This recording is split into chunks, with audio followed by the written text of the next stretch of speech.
Hello, this is AJ Hogue again.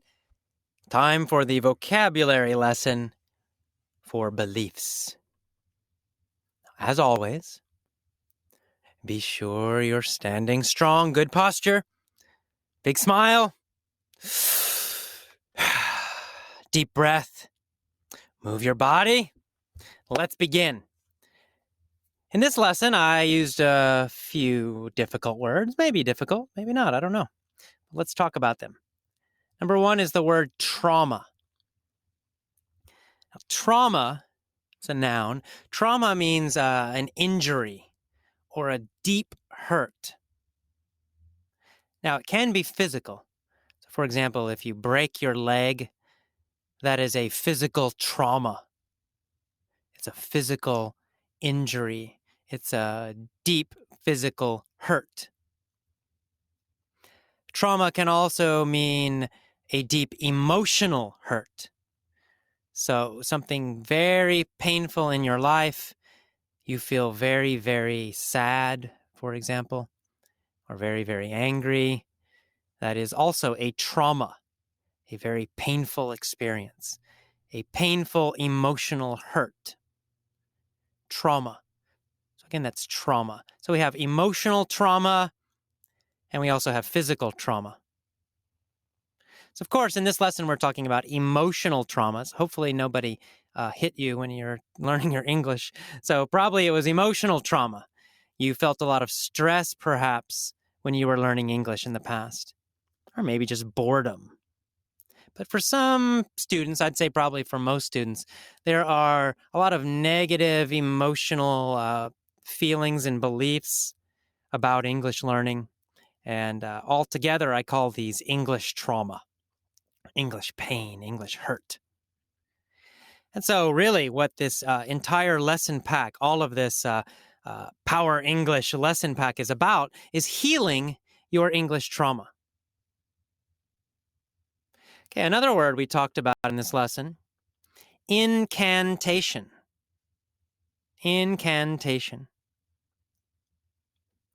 Incantation is a phrase or a sentence that you repeat again and again and again. So, for example, every day my English speaking is better and better. Every day my English speaking is better and better. Every day my English speaking is better and better. That's an incantation. You're saying it again and again and again. And it has a little bit of a magical idea that these words are magical. And, actually they kind of are magical because they change your emotion. They change your feelings about English in this case. So saying that again and again every day, saying it with emotion, saying it strongly. Every day, my English speaking is better and better. Every day, my English speaking is better and better. Every day, my English speaking is better and better. That actually is a little bit magical because it changes your feelings. Your feelings about English will improve. You will start to believe this. You will believe your English is getting better. And when you believe it, it will be true. You will be getting better and better. So there is kind of a magical idea about incantations by repeating these things again and again with power, that you are changing your mind and you're changing the situation, almost like magic. So that's incantation. It's the actual sentence that you say again and again. Another word we use a lot in this lesson is empowering. It can be, the verb is to empower, to empower. So, of course, power is the basic word, power, strength, right? Power.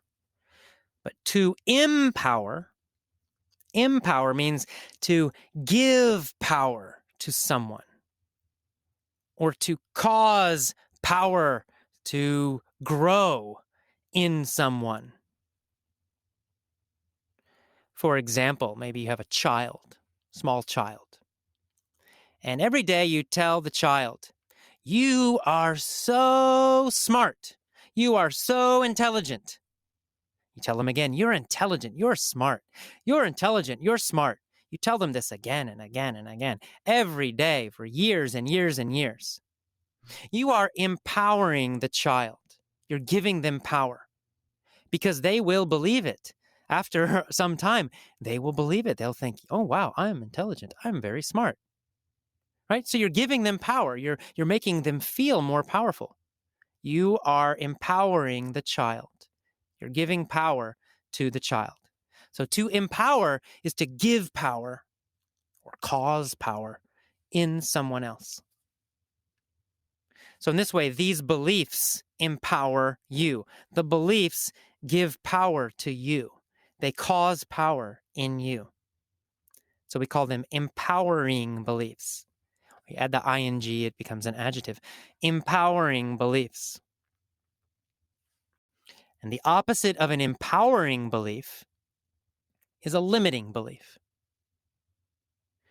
And in the lesson I talked about, limiting means stopping.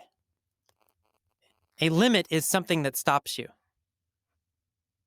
It's kind of like a border, a boundary. You can't go past it. So a limiting belief is a belief that stops you. It prevents you from doing something. So in this case, limiting beliefs prevent you, stop you from speaking excellent English. The belief stops you. You could speak excellent English, but you have these negative beliefs, you have these limiting beliefs. And so you are stopped, you're prevented. You cannot do it. So it's limiting beliefs. Our next word is complicated. It's a pretty common word, complicated. It's similar to complex and complicated, very close in meaning, very similar. And they are the opposite of simple. So simple and complicated are opposites. Complicated means not simple. It means there's a lot of little pieces, right? If something is simple, maybe there's just one piece. It's very easy to understand. But if something is complicated, there are many little pieces to it, part of it. It's difficult to understand all of them. So some people think English is complicated.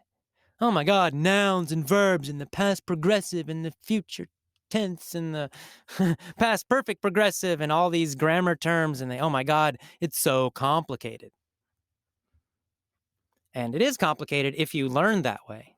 If you try to memorize, if you try to think about all these little grammar rules, then absolutely, yes, it will feel complicated. But luckily, it's not necessary. You don't need to do that. English can feel simple.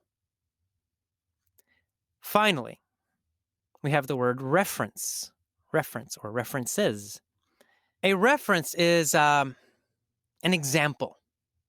That can have different meanings in different situations. But here, it means an example, a specific example of something.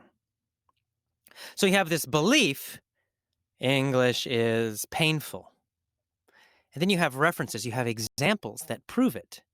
For example, in middle school, my teacher made me feel stupid. Right? That's the reference. That is the example, the specific reference, the specific example. And then maybe have another reference. I failed my high school English test. So now you have two references. Your middle school teacher made you feel stupid, and you failed your high school test. Two references, two examples of the belief. English is painful. So most beliefs have all these little references, these little examples. You use the references to prove the belief. So if you question the references, you can destroy the belief. So again, a reference is, in this case, a reference is an example, a specific example of something. And references support beliefs. References create beliefs. Okay, that is all. A very short and easy vocabulary lesson for this one. That is all of the vocabulary lesson for beliefs. Listen to it a few times, read the transcript if necessary, but focus most of your energy on the main speech and on the mini story. Those are the two most important lessons. Those are the ones you need to listen to very often, repeatedly, and learn them deeply. Okay, I will see you next time. Bye bye.